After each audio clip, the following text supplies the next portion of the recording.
তুমি কোন নীতির কথা বলছো যেখানে মানবতা নেই? প্রয়োজন শব্দটি চোখ এড়িয়ে যায়, বিবেক পচে গলে পড়ে স্বার্থের তাড়নায়।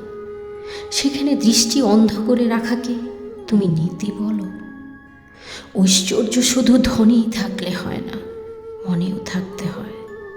কোন সম্পর্ককে তুমি অহেতুক বলো?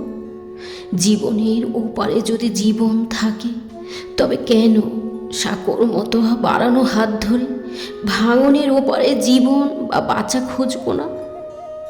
তুমি আত্মসম্মানের কথা বলো। বাঁচার জন্য যখন দাঁড়ে দাঁড়ে দাস্ত হতে হয়, তখন সম্মান, নীতি শব্দ দুটির মূল্য থাকে না, থাকে শুধু ভাতের মূল্য। আর মূল্য দিয়েই জীবন মানে ভাত কিনতে হয়।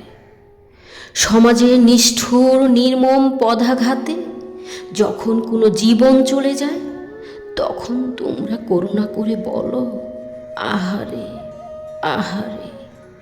অথচ বেঁচে থাকতে খোঁজ নাও না, বাঁচিয়ে রাখার চেষ্টাও করো না। জীবিত সে জীবনের মূল্য নেই তোমাদের কাছে, কিন্তু বেঁচে থাকা প্রত্যেকের অধিকার। আর তাই সম্মান, নীতি বেচে আমি ভাত কিনে খাই।